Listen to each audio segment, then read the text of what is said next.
आवाज़ सुनकर काम करते हैं तो उलझनें जो होती हैं वो खुद पे खुद, मतलब जो हमारी प्रॉब्लम होती है वो खुद पे खुद सॉल्व हो जाती हैं। जो हम काम उस समय करने की सोच रहे होते हैं उसमें टेंशन थोड़ी कम हो जाती है। फ्रेंड्स, मैं जो आज ये टॉपिक उठा रही हूँ, ये इतनी गर्मियों में यदि आपके घर में गेस्ट आ जाएं तो आप ये सोच रहे होंगे कैसे खाना बनाएं, लेकिन यदि आप अपने दिल की आवाज़ सुनेंगे तो आपको खाना बनाना बोझ नहीं लगेगा, आपको खुशी मिलेगी खाना बनाने में। तो फ्रेंड्स, सबसे पहले मैं आप सबका स्वागत करती हूँ अपने इस छोटे से चैनल पर जिसका नाम है बरेवाल रश्मि। तो आज मेरे यहाँ पे देखिए काफ़ी सारे गेस्ट आए हुए हैं, और जब कोई घर पे गेस्ट आता है और उसे बिना खाना खिलाए आप भेज दें तो आप कभी भी ये स्वीकार नहीं कर पाएंगे कि मेरे घर से कोई भूखा जाए। चाहे गर्मी हो सर्दी हो, कुछ भी हो, मुझे हर हाल में अपने गेस्ट के लिए अच्छा खाना प्रोवाइड करवाना है। तो आज मेरे यहाँ पे जो भी गेस्ट आए हुए हैं उनके लिए मैं बना रही हूँ बढ़िया तरीके से कढ़ी चावल।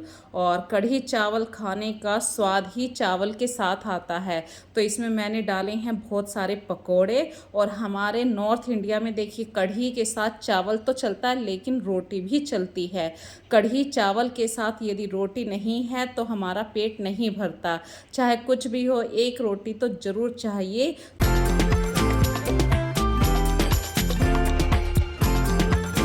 अच्छा, इंसान जिस देश में रहता है, जैसे माहौल में रहता है, उसी की हैबिट उसको पड़ जाती है। हम नॉर्थ इंडिया में देखिए चावल बहुत ही कम पसंद किए जाते हैं। चावल हम शौक के तौर पे खाते हैं, चाहे गर्मी हो सर्दी हो या हमारी तबीयत ख़राब है, भाई आज हमारा किचन में खाना बनाने का मन नहीं है तो चावल बन गए। अदरवाइज़ हमारे यहाँ पे पूरे साल भर रोटी ही खाई जाती है।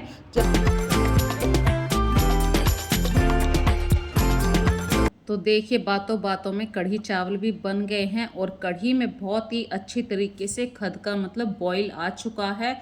और कढ़ी में जब तक अच्छी तरीके से बॉईल नहीं आएगा उसमें टेस्ट भी नहीं बनता है। तो कम से कम आधा घंटा आपको कढ़ी को बॉईल करना पड़ता है, तभी उसमें अच्छा फ्लेवर आता है। जो पकोड़े डलते हैं उनको 5-10 मिनट के लिए छोड़ देना पड़ता है, तभी वो पकोड़े भी कढ़ी को एब्जॉर्व कर पाते हैं और हमारे पकोड़े स्वादिष्ट बनते हैं। तो यहाँ पे मैं अभी थाली लगा रही हूँ बढ़िया तरीके से। देखिए, एक और बात होती है, गर्मी हो सर्दी हो ये बात मायने नहीं रखती है। चाहे आपके घर में बिल्कुल सिंपल सी नमक की रोटी ही क्यों ना बनी हो, लेकिन आपने अच्छे तरीके से उसको परोसा है तो वो नमक की रोटी भी सब पकवान बन जाती है। तो इसी तरीके से आपके घर में कुछ भी है उसमें प्यार जरूर परोसिए। और ये कहते हैं कि जब आदमी का पेट भरता है तो हमेशा ऑटोमेटिक उसके सामने वाले के मतलब ब्लेसिंग ही निकलती हैं। और पेट पूजा सबसे बड़ा धर्म होता है सभी के लिए, कि सभी सुख शांति से अच्छे से खाना खाएं। तो देखिए कढ़ी चावल तो मेरे यहाँ पे बन गया। अब मैं भी बढ़िया तरीके से खाना खा लेती हूँ। कढ़ी चावल को देख के मुझसे भी नहीं रुका जा रहा है। और गर्मियों में फ्रेंड्स खूब पानी पीजिए। चाहे ये बहुत अच्छा मौसम होता है गर्मियों में कि आप इतना सारा लिक्विड पीते हैं। रोटी कम खाई जाती है। हमारे घर में देखिए इस समय तरीके नए नए तरीके से, मतलब नींबू पानी पी सकते हैं आप, रूअफ़ज़ा पी सकते हैं, मट्ठा पी सकते हैं। पानी तो सिंपल पिया ही जाता है, लेकिन इन चीज़ों को पीने का भी एक फ्लेवर होता है, एक टेस्ट होता है। और देखिए यहाँ पे मैं तो थोड़ी सी देर के लिए बाहर चली गई थी सामान लेने के लिए, और घर में ये जो गुड़िया आई हुई है ये अपने कामों में लग रही है, आस्था अपने कामों में लग रही है, मतलब सारे के सारे एसी वाले रूम में बैठे हैं। और जब मैंने आके बोला, मैंने कि क्या कर रहे हो, बोले एसी वाले कमरे में से बाहर नहीं निकला जा रहा है। तो इस तरीके की गर्मियाँ हमारे यहाँ पे पड़ रही हैं। और गर्मियों में ज़्यादा काम करने की फ्रेंड्स इच्छा भी नहीं होती है। वही काम किए जाते हैं जो कैजुअल से काम होते हैं, जैसे कि बेसिक कपड़े धोना हो गया, मतलब साफ़ सफाई करने में भी ज़्यादा मन नहीं लगता है। और घर पे जब कोई गेस्ट आ जाता है तो और भी मन आलकस में आ जाता है कि उनके साथ बातें करते हैं, उन्हीं के साथ लेटे रहते हैं। तो ये फ्रेंड्स मेरी छोटी सिस्टर है, मम्मी है, उसकी बेटी है। बड़ी बहन वीडियो में नहीं आना पसंद करती है। और अभी उसकी लड़की थी, वो भी आपने अभी देखी थी आस्था के साथ ही। और ये मेरी बहन के बच्चे हैं, छोटी वाली बहन के साथ मौज मस्ती चल रही है। तो यहाँ पे क्या है फ्रेंड्स, जब बच्चे बड़े हो जाते हैं और मासी की हाइट से भी लंबे निकल जाते हैं तो बच्चे सोचते हैं कि मासी तो छोटी सी है। तो सभी अपनी छोटे वाली मासी के साथ खूब मौज मस्ती कर रहे हैं। और फ्रेंड्स नेक्स्ट डे मैंने सुबह ही सुबह अपने जो फॉर्मल से काम करने हैं वो काम करने शुरू कर दिए, क्योंकि धूप फिर से तेज़ हो जाएगी। और मैं कोशिश कर रही हूँ कि ज़्यादा सूरज ऊपर तक ना आए और अपने छोटे मोटे से काम जल्दी से जल्दी निपटा लूँ, क्योंकि डेली बेस पे देखिए नहाना धोना होता है, कपड़े ज़रूर निकलते हैं। तो ऐसे काम करने के लिए तो टाइम लगता ही है। और सबसे पहले जो सुबह दूध आया था वो दूध मैं रख देती हूँ बॉईल होने के लिए। और बात आ गई है नींबू पानी के लिए। तो फ्रेंड्स आज जैसे ही हम सुबह को उठे तो किसी ने भी चाय पीने की इच्छा नहीं रखी। सब ने कहा कि हम तो नींबू पानी पियेंगे। और फिर मतलब ऐसे ये टाइम है 8 सवा 8 बजे का और मैंने सबके लिए नींबू पानी बनाया। तो नींबू पानी तो पीने के बाद फ्रेंड्स देखिए मुझे तो प्यास लग ही रही थी, साथ में इन पौधों को भी प्यास लग रही थी। फिर लगे हाथ ही मैंने सारे पौधों को थोड़ा थोड़ा सा पानी देना शुरू किया। और ये जो प्लांट्स हैं ये इंडोर प्लांट्स हैं।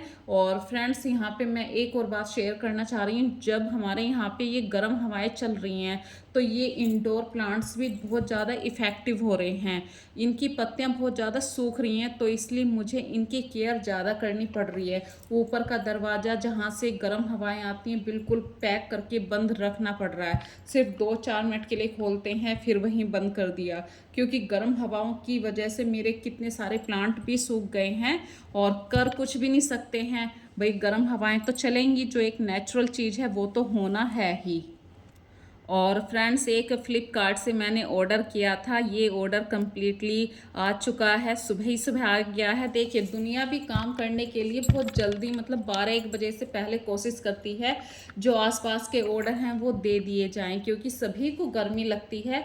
तो ये ऑर्डर मैंने मंगवाया था मतलब अपने बाथरूम के लिए। जी हाँ, पे मैंने पहले एक प्लास्टिक का ऐसे होल्डर लगा रखा था और गर्मी के कारण वो मतलब तेज़ धूप पड़ती है यहाँ पे और वो प्लास्टिक टूट गई थी। तो इस बार मैंने स्टील का ये होल्डर मंगवाया है साबुन रखने के लिए, कोलगेट रखने के लिए।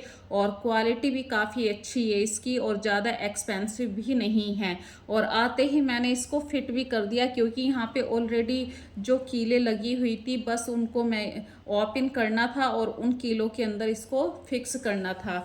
तो मेरे हस्बैंड बोले कि आते ही लगा दिया, मैंने कि नहीं लगाती तो ये 1-2 दिन तक पड़ा रहता और सुबह को जब बाथरूम में जाते हैं तो सामान नहीं मिलता है तो और भी ज़्यादा ऐसा लगता है कि पता नहीं कहाँ चला गया, यहीं तो रखा था।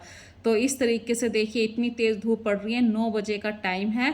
बस इसको फिट करने के बाद मैंने भी हाथ मुंह धो लिए, क्योंकि पसीने पसीने हो गए। और मेरे हस्बैंड जिन पौधों की केयर करनी थी, थोड़ा सा छाँव मिल रही है तो उन पौधों को हमने छाया में रखना शुरू कर दिया कि कुछ तो टाइम बचेगा, इन पौधों पे धूप कम से कम आएगी। और सही बता दूं, जब आप पौधों को लगाते हैं तो आपको इनसे ऑटोमेटिक प्यार हो जाता है, आपको इनकी आप केयर करते करते इनकी चिंता भी करने लगते हैं कि हाँ हमारे पौधे प्यासे हैं, वो ज़्यादा धूप में हैं। ये सब बातें आपके माइंड में कहीं ना कहीं आती हैं।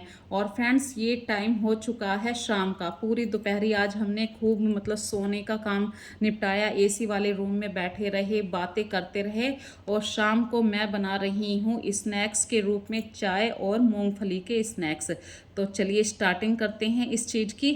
तो चाय पानी के बारे में तो आप सबको पता ही है, चाय कैसे बनती है, मूंगफली की स्नैक्स कैसे बनती हैं। तो देखिए फ्रेंड्स मैंने मूंगफली को एक बाउल में डाल लिया है और इसके अंदर जो भी आपको मसाले खाने होते हैं वो टेस्ट के अनुसार डालिए। और बेसन डालना है, पानी की क्वांटिटी आपको कम रखनी है, मतलब छींटे मारने हैं बस आपको। यानी कि आप इसमें 1 कप भर के पानी डाल देंगे, आपको उंजर मतलब उंगलियां होती हैं ना, इनके ऊपर पानी लेके डालना है। और बिल्कुल ये जो मटेरियल है ये आपको ड्राई ड्राई रखना है। यदि आपको लग रहा है कि मटेरियल हमारा थोड़ा सा पतला हो गया है तो आप इस पर हल्का सा सूखा बेसन छिड़क सकते हैं, फिर से ये उसी फॉर्म में आ जाएगा। और फिर आप जो भी कुकिंग ऑयल लेना पसंद करते हैं उस कुकिंग ऑयल को मीडियम हीट के ऊपर आपको गर्म करना है। इसमें ध्यान देने वाली बात क्या है कि पीनट जो होती है मूंगफली वो बहुत जल्दी जल जाती है और हमें अंदर तक पीनट को पकाना है, क्योंकि ऊपर से तो बेसन की कोट हो चुकी है। अब अंदर से यदि पीनट नहीं पकेगी तो उसका टेस्ट थोड़ा सा कच्चेपन में आएगा। तो आपको जो गैस की लो है वो मीडियम ही रखनी है, हाई भी नहीं रखनी है और ना ही लो रखनी है। और जितना आप इसमें सूखा बेसन मिलाएंगे उससे क्या है, ये खिली खिली बनेगी। यदि हल्का सा भी ज़्यादा गीला मटेरियल हो गया है तो ये आपस में मतलब 2-3 मूंगफली चिपक जाएंगी और फिर उसमें वही कच्चापन आएगा।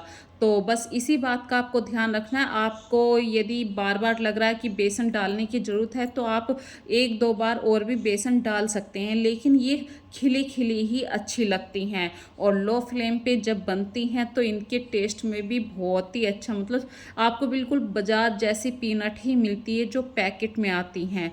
तो चलिए अब करते हैं बात फ्रेंड्स, अब आपसे वीडियो की बातें करती हूँ। यदि आज की वीडियो में आपको कोई भी बात पसंद आई है तो प्लीज़ मुझे कमेंट करके ज़रूर बताना। और आप किस नए टॉपिक पे अगली वीडियो देखना पसंद करते हैं ये भी बता सकते हैं। मैं वही कॉन्सेप्ट अगली बार चूज़ करूँगी। और नेक्स्ट वीडियो वैसे मैंने प्लान कर रखा है, मैं नेक्स्ट वीडियो डालने वाली हूँ अचार, आम का अचार किस तरीके से मैंने चराया है और किस तरीके से क्या क्या मसाले मैंने यूज़ किए हैं। नेक्स्ट वीडियो वही होने वाली है, क्योंकि आम का सीज़न चल रहा है और आम का अचार जितनी जल्दी अब डाल सकते हैं हम डालने वाले हैं। फिर बारिश हो जाएगी और बारिश आने से पहले पहले आम का अचार डल जाना चाहिए। तो फ्रेंड्स मुझे लाइक और कमेंट ज़रूर किया कीजिए। और हाँ, इस वीडियो को ज़्यादा से ज़्यादा लाइक कीजिए, शेयर कीजिए और अपने फ्रेंड सर्किल में, ग्रुप में ज़रूर शेयर किया कीजिए, क्योंकि आप लोगों का जितना भी सपोर्ट मुझे मिल रहा है वो थोड़ा कम पड़ रहा है। थोड़े से सपोर्ट की और ज़्यादा ज़रूरत है। तो अपना ध्यान रखिए, फिर मिलेंगे एक नई वीडियो में नए कॉन्सेप्ट के साथ। तब तक के लिए फ्रेंड्स बाय बाय।